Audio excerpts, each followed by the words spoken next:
9:29 de la mañana, una puntualidad londinense. El doctor Guillermo Sequera ya está acá con nosotros. ¿Qué tal, Guillermo? ¿Cómo estás? Cambio de hora me hizo que me despierte todo, o sea, era una hora en antes. realidad, claro. Dormimos más. Londinense la pelota, me pasa que se atrasó la hora. Entonces, Estamos con la hora de Londres. Está bien. Está bien, gracias por la invitación. Guillermo, un montón de preguntas, pero empezando por lo básico, ¿por qué tenemos estas epidemias recurrentes? Evidentemente hay problemas que no resolvemos, más allá de que sea dengue, chikungunya, zika. Hay problemas que no podemos resolver como sociedad todavía, por eso tenemos, estos problemas no tenés en un país del primer mundo. Hasta que sea primer mundo, yo creo que cruzando a Posada o a Foz, ya tenemos el primer mundo ahí entonces, ¿no? Sí. Porque ellos solucionan este problema. Estas ciudades tienen la gestión de sus residuos de manera mucho más organizada para sus áreas metropolitanas, ¿verdad? O sea, nuestro problema principal es cómo eliminamos los residuos. Eso es lo que permite los criaderos y eso permite que tengamos cada vez mayor abundancia, el vector de estas enfermedades, que es el mosquito. Así es, así es. Hoy es chikungunya, antes era dengue, el año que viene puede ser mayaro, zika. Este mosquito es capaz de contagiar un montón de enfermedades. Y a medida que vamos nosotros pasando por esas diversas enfermedades, nos vamos, los sobrevivientes, porque después está la gente que no pasa, los que pasamos y nos recuperamos, nos volvemos prácticamente inmunes a cada uno de los serotipos de dengue, que ya pasaron los 4. Ahora está pasando chikungunya, vamos a ser inmunes a chikungunya por un buen tiempo, no va a haber. Seguramente vamos a tener brotes, pero no muy grandes como los que estamos teniendo ahora, porque gran parte de la población está teniendo chikungunya. Entonces va a aparecer otro virus. Y así, porque el mosquito siempre está y mucho, ¿verdad? Y la gestión de la basura, como decía, tampoco va a ser perfecta, no va a eliminar 100%, no es que vamos a dejar de ser un país tropical y no va a dejar llover y van a desaparecer el dengue, no. Vamos a tener 10 veces menos de lo que tenemos. Vamos a tener este problema, pero de manera mucho más manejable, ¿verdad? Contaba fuera de micrófono, Guillermo, ¿puedo contar eso? Sí, adelante, ¿verdad? adelante. Que se reunía con un colega que viene cada cierto tiempo, cada vez que tenemos una epidemia, y te decía que hace 20 años viene a Paraguay y todavía no resolvemos problemas tan básicos como qué hacer con la cubierta. Así es, la verdad que no sabía qué decirle. Y un problema mucho más grande, no solamente en el área metropolitana de Asunción, sino más grande en las fronteras con Brasil y con Argentina, frontera en Encarnación, en Ciudad del Este, un problema gigantesco en Pedro Juan, en Salto. ¿Por qué? Porque los neumáticos son más baratos de este lado. Entonces vienen los camioneros y bueno, la gente que vive del otro lado cerca, cambia, deja sus neumáticos viejos y vuelve. ¿Y qué hacen esos países? ¿Qué hacen en Brasil? Cuando ven que vos tenés neumáticos nuevos viniendo con chava brasilera y volviendo de Paraguay, te multan, ¿verdad? Entonces hay un trabajo que se llaman los envejecedores de neumáticos, ¿verdad? Que son niños o personas que queman un poco el neumático o lijan un poco para que parezca más viejo. Estoy contando como hay una cadena de valor ahí agregado. Pero lo que no estamos haciendo, que hacen ellos, ¿por qué es más caro del lado brasileño o argentino?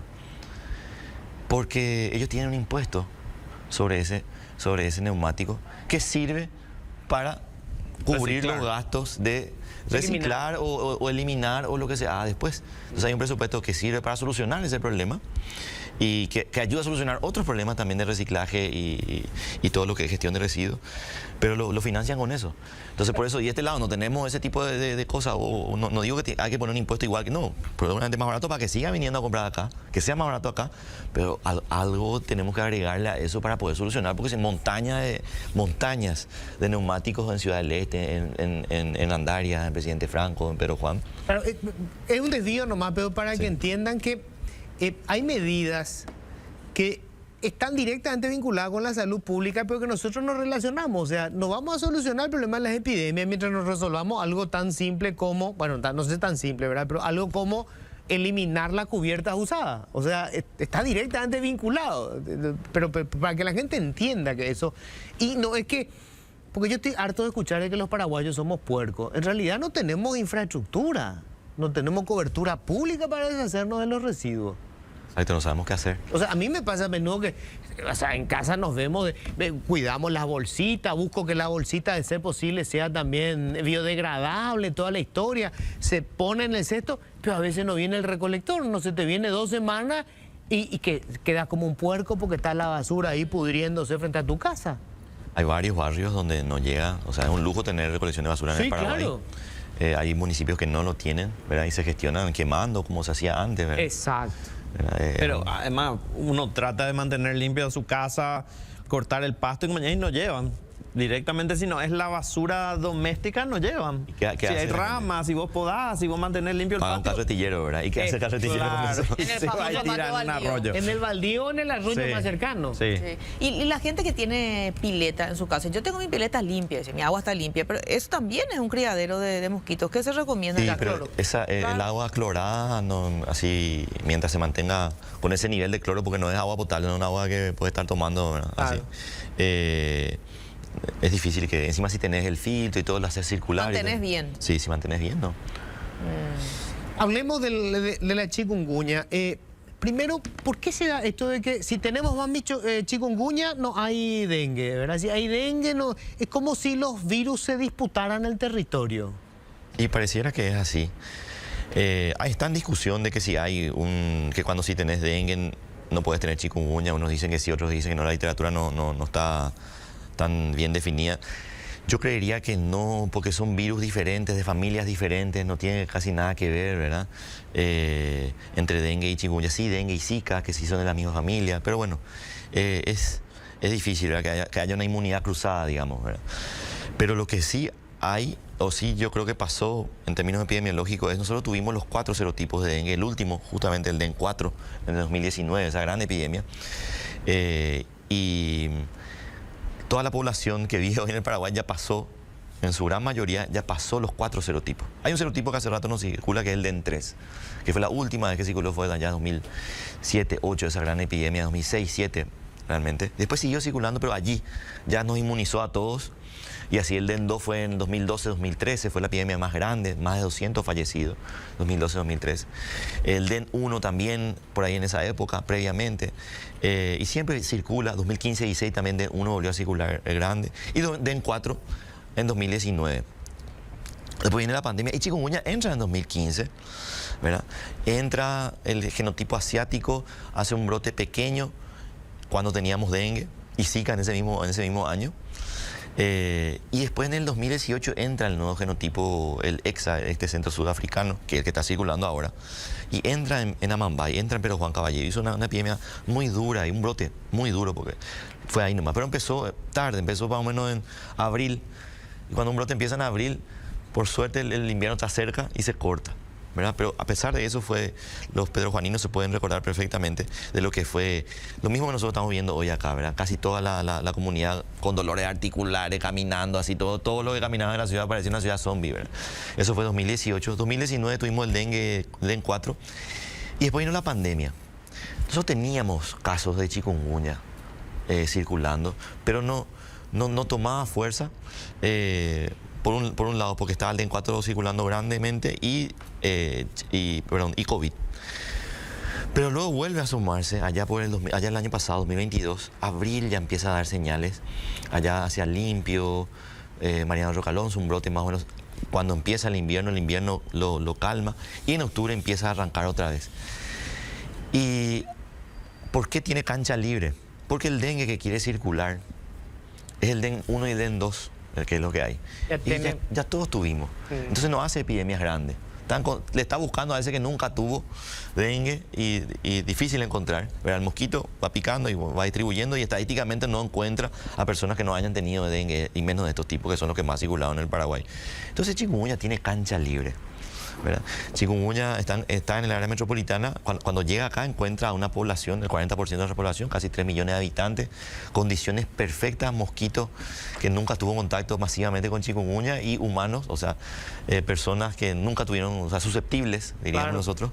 Y bueno, eso es caldo de cultivo espectacular para una gran epidemia, que es lo que ocurrió, ¿verdad? Ahora, si tenemos así mapeado y en orden, digamos, cronológico el tema de las enfermedades que afectan a la mayoría de la población y sabemos, hasta abril están las arbovirosis y después paran durante el invierno hasta octubre. Sí.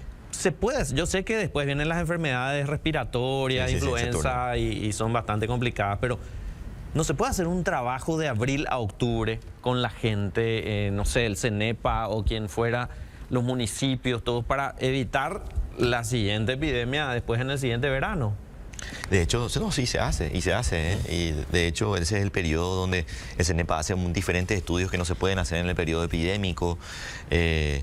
Nosotros de vigilancia, bueno, trabajamos todo el tema de ajustar todo lo que es el sistema de información. Ese es el momento, no en la epidemia, ¿verdad?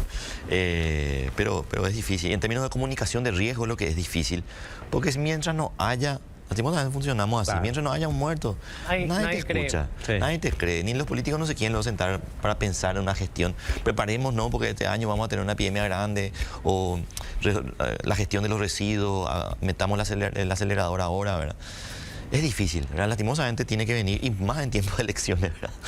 Sí. Tiene que venir tenemos que tener casos fallecidos para que la gente se despierte, ¿verdad? ¿Y cuánto tiempo dura este tema? Que hablaba lo del 2018, lo del dengue, que la gente caminaba medio como zombie, pero yo le veo ahora mucho más dura a la gente a la hora de caminar. Y le reconozco inclusive a algunos que tuvieron chikungunya por la manera en que camina, como que le duele algo o está algo medio duro, la pierna, el brazo. Un día estás bien, al día siguiente le empieza a doler todo y hace 2, 3 semanas ya dejó de tener chikungunya supuestamente. ¿Cuánto dura eso? La gente pregunta mucho cuánto tiempo voy a estar así, ¿verdad? Bueno, una persona que se enfermó tiene... los brasileños hablan mucho del chikungunya, el típico y el atípico. El chikungunya típico es un cuadro, puede ser agudo, subagudo y crónico. El agudo empieza muy parecido como el dengue, dolor de cabeza, fiebre alta y un toque articular. Ese toque articular es el que condiciona muchísimo que tengas subagudo y que esto se cronifique, ¿verdad? Esto ocurre más y estamos viendo más personas que ya tienen una articulación por algún problema, ya sea traumático o una artritis por otra enfermedad. Son estas las personas que chikungunya, el virus se deposita en estas articulaciones y las inflama y hace que dure mucho tiempo.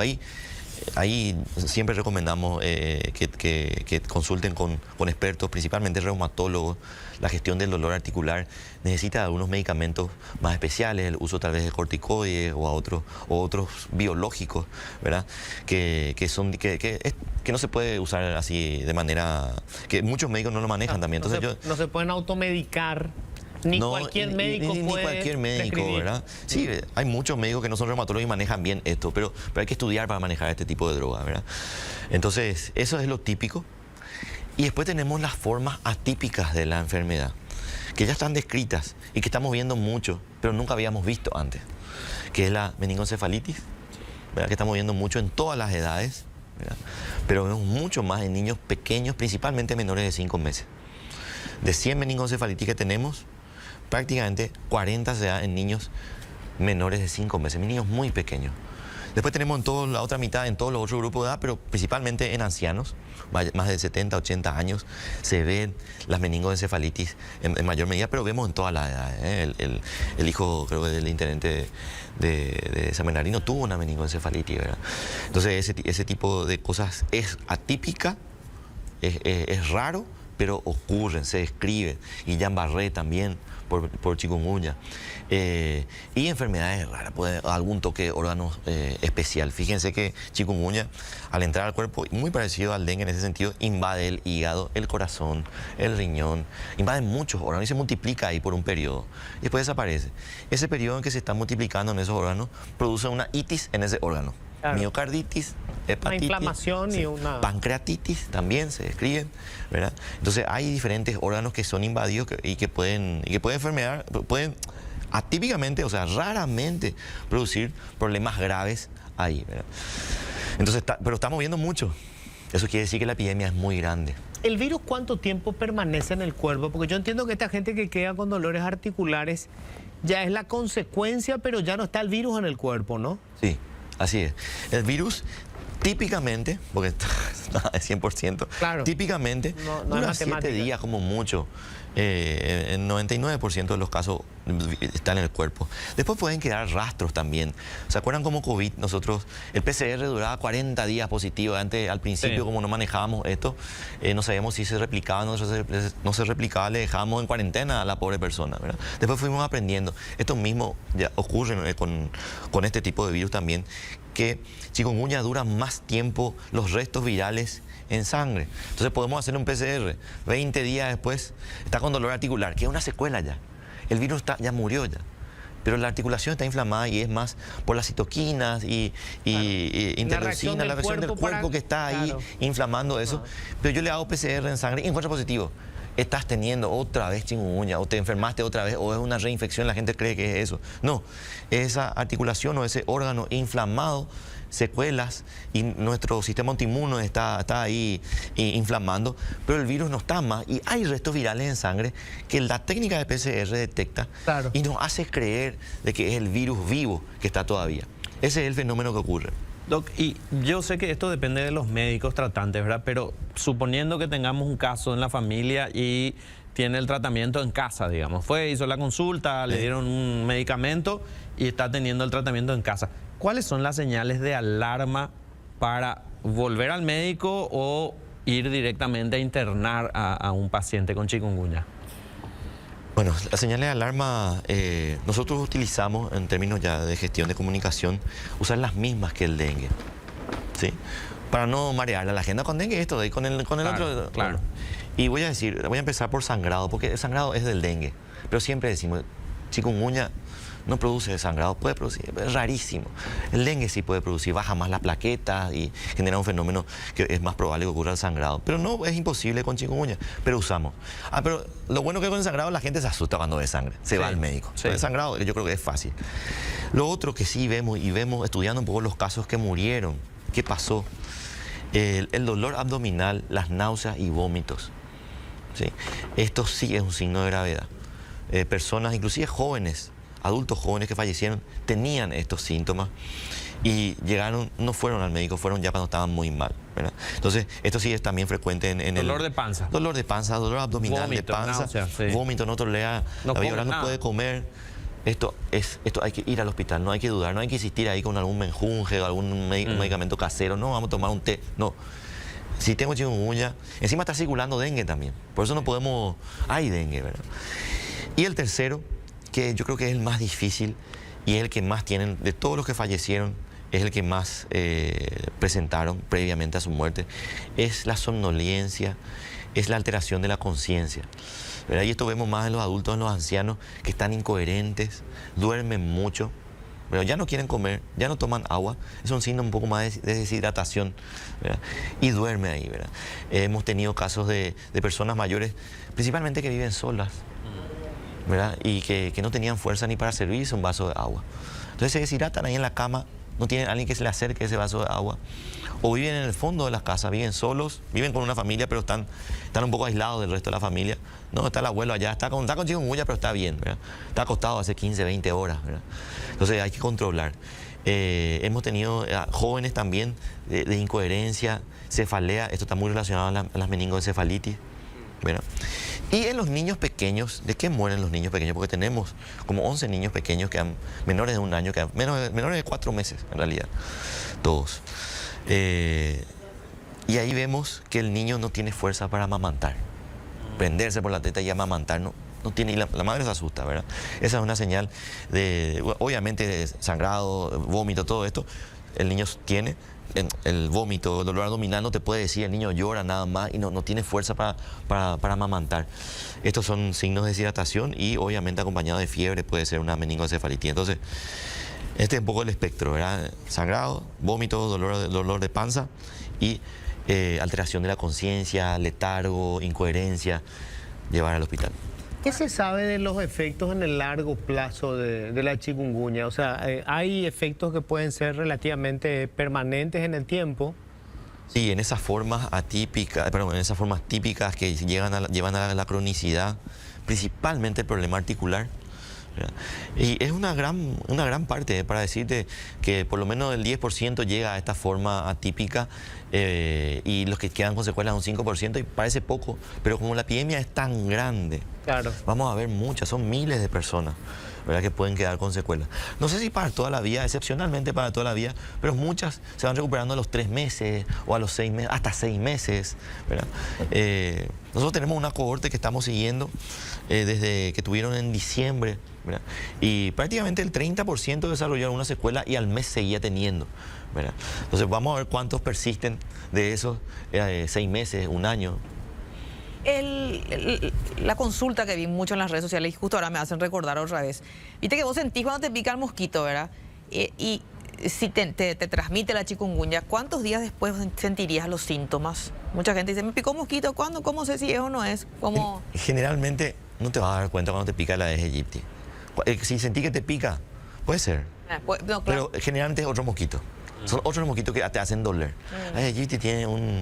Se puede sentir, ¿eh? Pero Una puntería. Una puntería y una sutileza. Pero es ¿verdad? diferente también, o sea, la estructura de chupé del mosquito es diferente de cualquier mosquito, es un poco más grande, ¿verdad? Sí, tiene ciertas características. Tiene su manchita blanca, blanca. sí. Pero bueno, si vos la viste, noche dormido, y le mataste, claro. después ya te picó con sangre, Sí. me picó, Supongamos ¿verdad? que el caso, Y ¿verdad? es, ¿verdad? Sí. Entre 3 a 7 días. Eran promedio 5. Después vos podés desarrollar entre 3 a 7. Algunos a los 3 días ya están enfermos, otros a los 7 días. Pero en promedio 5. La que me pregunta le picó el viernes, así que mañana tendrías que tener síntomas si efectivamente es, ¿verdad? Mañana o un poco más, ¿verdad? De 3 a 7. Lo ideal es si esta persona y está en su casa y hay adultos mayores o hay extremos de la vida donde la enfermedad golpea más grave, ¿qué tiene que hacer? ¿Se tiene que aislar de ellos? No. Lo que tiene que asegurarse es que no haya mosquitos en casa. ¿Verdad? Para que no se contagien los demás. Los criaderos hay que eliminar y visitarle a tu vecino, ¿verdad? Porque Claro. a veces te cuidas mucho, pero tu vecino tiene flores de criadero y los mosquitos vienen Claro. de ahí, ¿verdad? Ya, hay casos así en donde toda una cuadra está con la enfermedad. Sí, manzanas enteras. Me preguntaron la vez pasada en la conferencia de prensa si los mítines políticos son lugares o momentos para una gran explosión, ¿verdad? Que eso nos ayuda. Y todo encuentro, partamos de que esta es una enfermedad que no se contagia de humano a humano como COVID. Claro. Yo necesito un mosquito. Entonces, si va a un encuentro de personas, así como fue el asunciónico, por ejemplo, también es de riesgo, yo tengo que asegurarme de que no haya mosquitos en esos lugares. Porque puede ir alguien con síntomas o asintomático también, porque hay la versión asintomática. Yo tengo el virus en sangre, pero a mí no me produce fiebre ni nada. 1 o 2 días que puedo contagiar. Si el mosquito me pica, levanta el virus, le pica a otro y le contagia. Puede ocurrir ese fenómeno. Yo tengo que asegurarme de que en esos lugares donde hayan encuentros de personas, fiestas, mítines políticos, reuniones, lo que sea, asegurarme de que no haya mosquitos. Puedo fumigar antes, ¿verdad? El día antes ya elimino los criaderos, ¿verdad? Y ese día no es que no me estoy tomándole la fiebre como hacíamos con COVID. Claro. Porque el contagio no va a ocurrir si no hay mosquitos. ¿Y la fumigación del CENEPA cuánto dura? Porque hay gente que dice, no, la semana pasada ya vino el CENEPA por mi barrio, nosotros estamos todos ya... Una hora ¿Cuánto dura. dura? No, el depósito no es un veneno que genera depósito, que se queda en el ambiente. No, eso mata a lo que está en ese momento volando nomás. Ahí está. Por eso lo importante es eliminar el criadero. Porque en ese momento estaban todos volando ahí. Por Claro. que el CENEPA le mató a todito. ¿Y después? Pero después estaban los huevos que estaban... Al día siguiente empiezan a salir otra vez. Ay, bueno. Y estaba poblado de mosquitos otra vez. Sí, dura unas pocas horas la protección de la fumigación. Entonces no sirve de nada fumigar sin eliminar criaderos. No Claro. sirve de nada. Va a eliminar ese día. No va a ver. Claro. ¿Y el repelente qué tan útil es? El repelente es muy bueno, pero te dura como mucho 2 horas. En realidad 40 minutos por ahí más o menos de su efectividad. ¿Verdad? No tenés que andar con el repelente todo el tiempo. Y tenés que elegir también, es como el tapaboca, ¿verdad?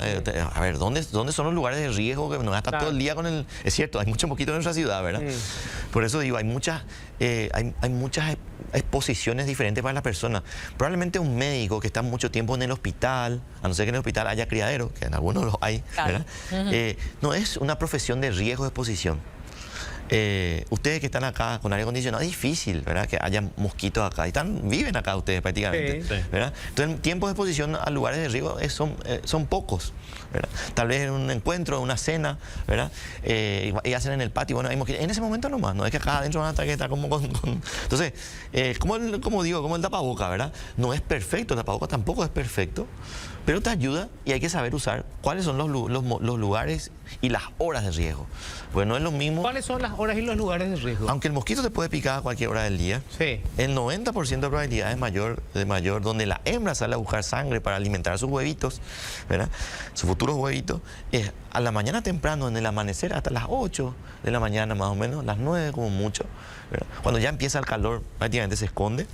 Y se esconde en nuestras casas, bajo la cama, Sí. Está en el hogar ese mosquito, porque está cerca de donde va a haber sangre después, ¿verdad? Está esperando que venga. En el comedor Sí, está, esta gente sí. llega a las 6, más o menos, llega desde su trabajo y ahí le empieza a picar. A partir de esa hora, al atardecer, y no tan tarde a la noche, estos mosquitos que pican a las 11 de la noche, eso no es Aedes aegypti, son otros mosquitos los mosquitos de la noche. ¿Puede haber Aedes aegypti? Claro que puede haber, ¿verdad? Claro que puede haber, pero es raro. La hembra sale al atardecer y una vez que ya entra al sol, es raro que salga. Que puede, claro, si está bajo si tu casa está llena de mosquitos, bajo tu mesa hay una cena y me están picando mosquitos acá debajo. ¿Qué puede ser? ¿Qué Claro. puede ser, obviamente, le estamos despertaste a la hembra que está durmiendo ahí y te va a Claro. picar de paso. Ah, mira, porque qué linda piernita, ¿no? Tac. Pero la hembra nomás es la que... La hembra nomás. ¿En serio? Mira vos.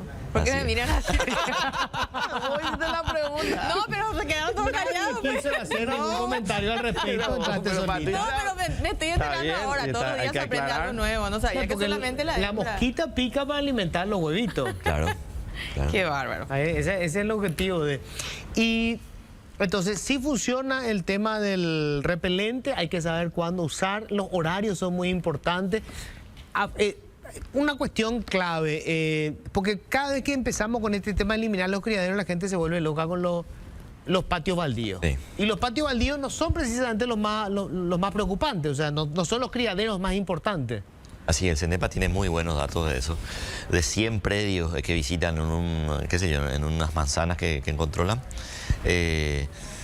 hay 10% de criaderos en baldíos, sí hay. Pero el 90% de los criaderos están en las casas donde vive gente. Ni siquiera son casas abandonadas.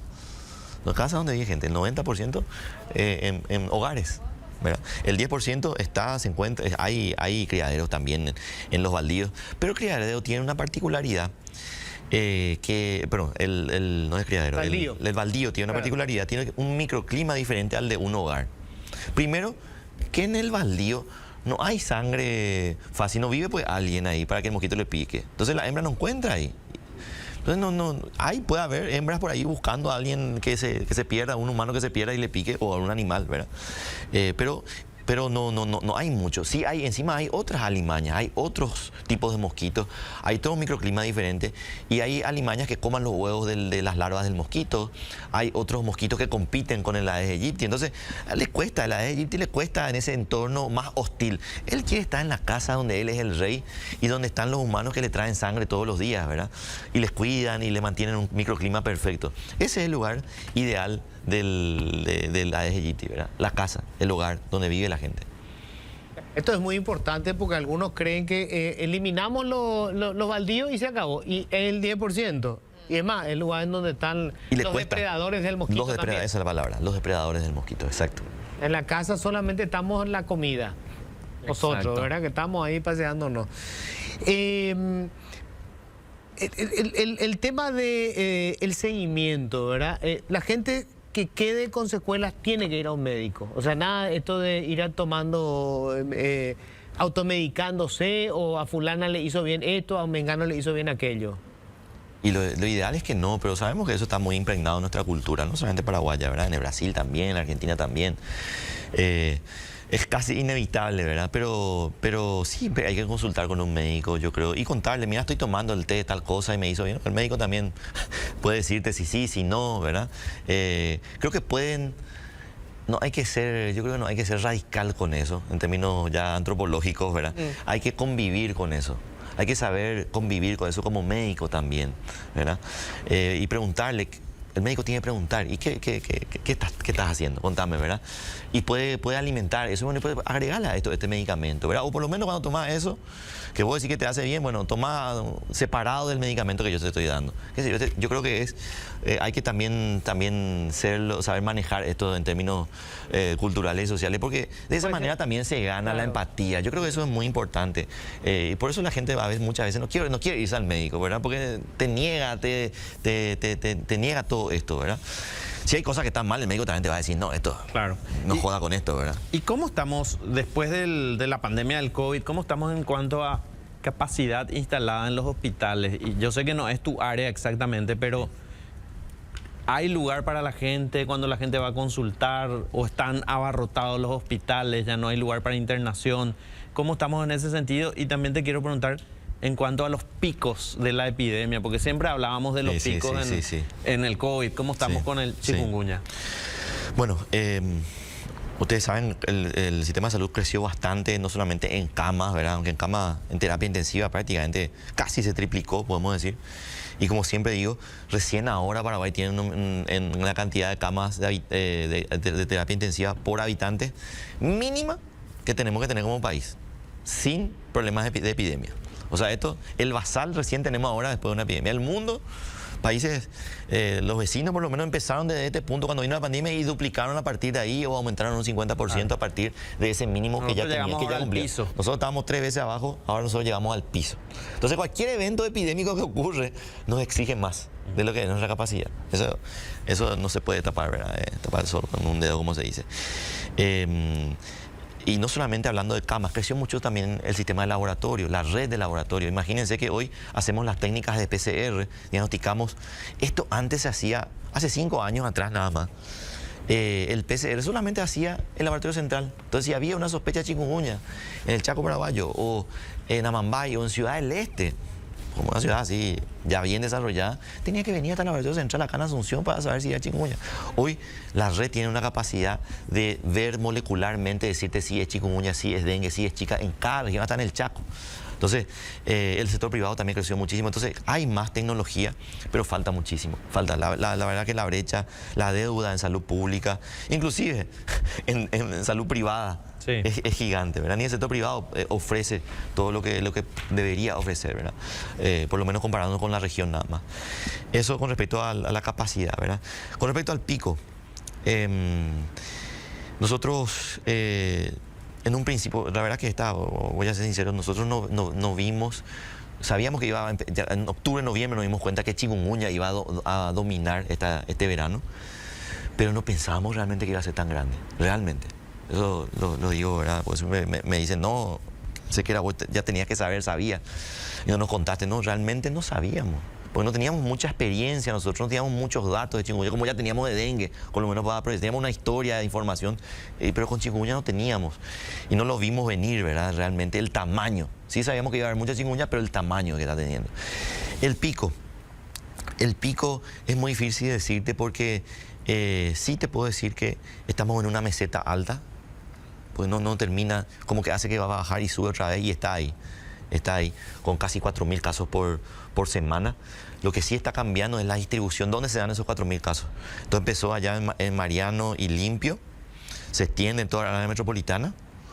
Hace un mes el 90% de los casos eran en el área metropolitana, 10% en el interior del país. Hoy solamente el 50% de la área metropolitana, el 50% es en el resto del país. La epidemia, en términos nacional, mantiene una meseta, pero en términos del área metropolitana en central se puede ver ya un descenso de los casos en central. De hecho, se siente eso en los hospitales, pues ya San Pablo. Hay unidad por toda la gente que ya tuvo. Claro, pero la epidemia se está yendo al interior del país. Y se va a ir más en Semana Santa.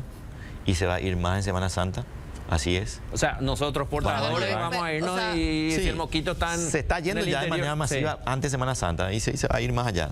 Yo creo que en Semana Santa va a estar bien instalada ya en el interior. Entonces, vamos a llevar, pero vamos a encontrar ya chikungunya también. Esto ahí va a seguir hasta que llegue el invierno, hasta que el mosquito empiece hasta que la población, y el invierno, por una cuestión natural, se reduzca. Y si no hacemos nada, claro, nuestra única salvación es San Invierno, ¿verdad? Pero podemos anticiparnos. Yo creo este debate, esto es un problema de las grandes ciudades, ¿verdad? De grandes áreas metropolitanas. Entonces, esto está golpeando, azotando ahora Alto Paraná, Ciudad del Este, y que es la otra gran área metropolitana de nuestro país. Y está arrancando allá, ¿verdad? Los hospitales se están llenando allá. Es el momento, ellos están a tiempo de trabajar el tema. Todo esto que hablamos antes, de hablar de los números, están a tiempo de eliminar los criaderos, una campaña masiva, están a tiempo. Encarnación, que cuando son ciudades ya un poco más pequeñas, es más manejable este problema, ¿verdad? Y ciudades más pequeñas, Villarrica, Santaní, va a haber la epidemia ahí, pero son 100.000 habitantes, o no llegan a 100.000 o 120.000 por ahí, son números todavía manejables, ¿verdad? En términos de gestión de residuos y todo esto, una campaña puede solucionar este problema, ¿verdad? Con 4 o 5 camiones que recorran por barrio, ¿verdad? Durante un mes, puedes recoger todas las grandes basuras que tiene la comunidad, y no es el volumen el volumen de basura que te va a generar el área metropolitana de Asunción con 3 millones de habitantes, ¿verdad? O sea, ahí todavía es manejable, ahí todavía yo tengo esperanza. Guillermo, muchísimas gracias, Un gusto siempre. O sea, no sé si un gusto porque siempre venimos cuando tenemos una epidemia, ¿verdad? A no ser que haya una epidemia de amor, de alegría, ¿verdad? Ojalá que Ojalá alguna que algún vez, día. ¿verdad? Ojalá que alguna vez, che. Bueno, gracias, Guillermo. ¿eh? No, cuando quieran.